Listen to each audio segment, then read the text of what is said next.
Hello and welcome to Reiki Women Podcasts. And today, it's Bronwen Logan here. And today I have with me Ann Wenner. And Joanne is from Minneapolis in the US. And she is a Reiki practitioner and teacher. She's also a holistic coach. And her business is called Prism. She's also on the Leadership Council for the Wellness Universe. Welcome, Jo. Thank you, Bronwen. So wonderful to be here and talking about Reiki, I know. especially Reiki and women. So you're going to talk about specific pressures that you feel that you have placed on you as a woman, and that might be by society or just yourself even, or your family, whatever it is, and how the system of Reiki has helped you work with that. Yeah, I'd love to hear. Mhm.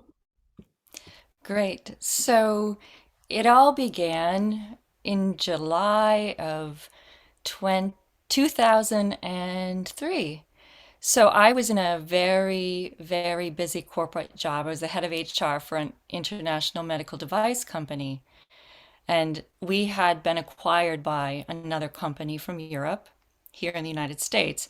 And so our whole North American operation was shifting to another state and closing down in Minneapolis.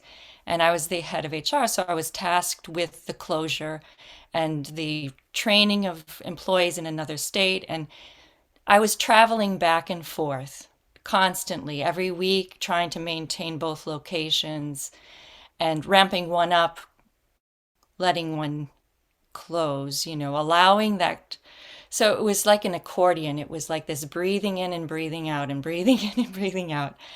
And I was pregnant in that year, and the traveling and trying to manage family and that schedule and being pregnant and not trying to let anyone see that that was actually taking a toll on my body, because I was, going to be strong and Yeah. not let anyone know that, my pregnancy was affecting anything.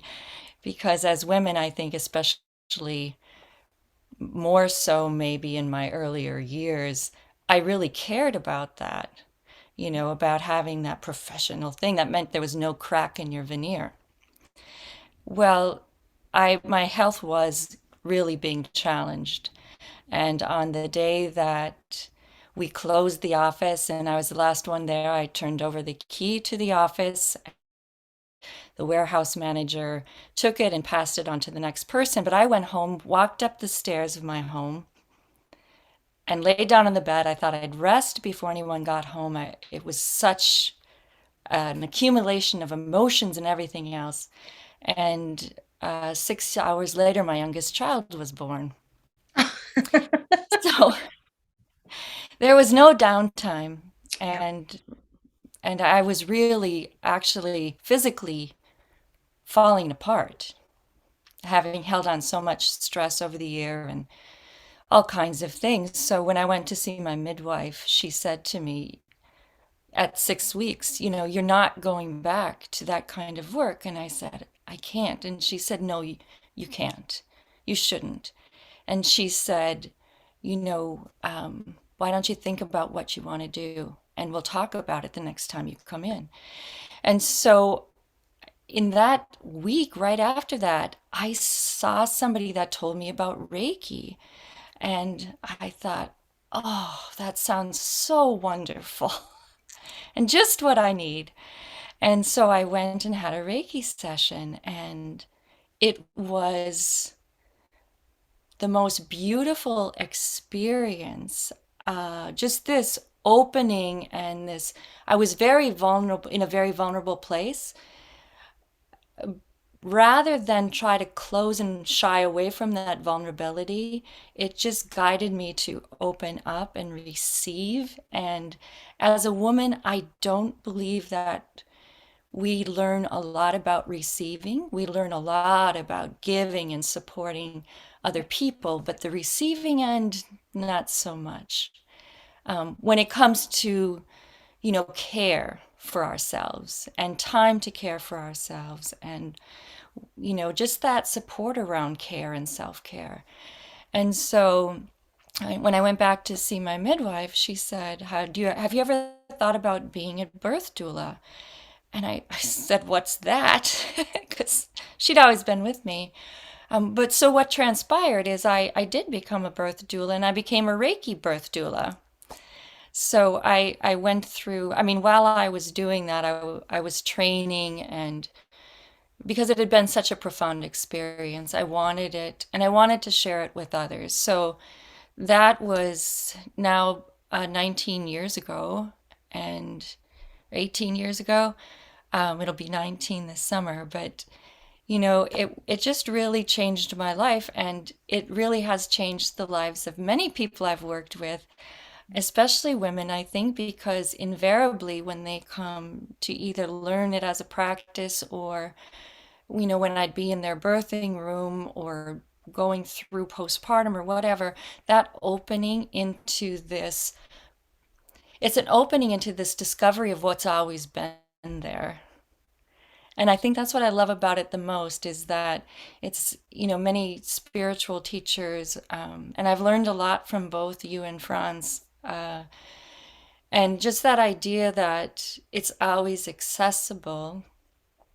It's not something that's given to us from outside. It's an opening up of the heart and the ability to listen to what's already available to us. And like, I also love John O'Donohue's writings, and Irish, you may know him.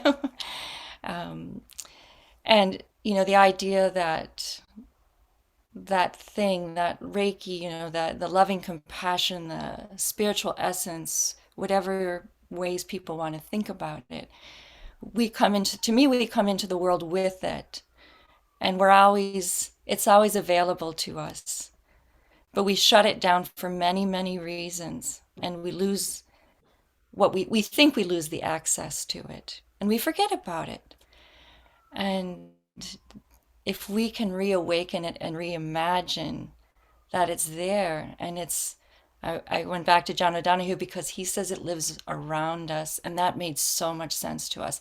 It can't be contained. It's like that Zen principle. It's within and it's without. It's both and neither, and it's tangible and intangible at the same time. But it can move mountains with us. And as a woman, it was just it is probably the most life renewing, it is thing that I ever went through, because it's informed the rest of my life and my work with other people, especially women, to help them understand that there is something already there. They don't have to go receive, I mean, they don't have to go and be given it. That what I'm doing is I'm only acting as a vessel for them until they can be the vessel for themselves. And it's my process to stand out of the way so that they can remember that we can receive. And I just can't tell you all the ways mothering. I have 7 children, and I don't know how I would have done it without Reiki. I really don't. There's so many times during the day with clients, but when I'm at home, where I can just, with a breath, from years of practice, but just with a breath, remember that I have everything I need, and things will move. We will move beyond whatever it is. It allows me to stay in the happy place when I find the joy. But when I find the sorrow, it also allows me to sit with it and to, in a way, be it so that it can move through. And to do this with other women especially is it's a gift that keeps on giving as a practitioner. And it's just one of the most beautiful things imaginable to experience, just standing in awe of someone who is finding it themselves. It's just, Mm. there's nothing I don't know. To me, there's just nothing better than that experience. That's beautiful. Yeah. Yeah. Yeah, I completely connect with and a lot, most everything that you say there, and especially the things of how many people, their lives, including yours and mine, when we've begun with working with the system of Reiki, that the whole direction of our lives just changes and shifts. How wonderful is that? It's so wonderful. It's so wonderful. Yeah. Hmm. Well, thank you so much. That was absolutely beautiful. And I loved listening to your voice and yeah, and everything that you've shared there today. So thank you so much, Joe. Thank you. Thank you so much, Bronwen. What a wonderful experience to be with you here. Thanks. All right. Bye now. Bye bye. Take care. Mwah.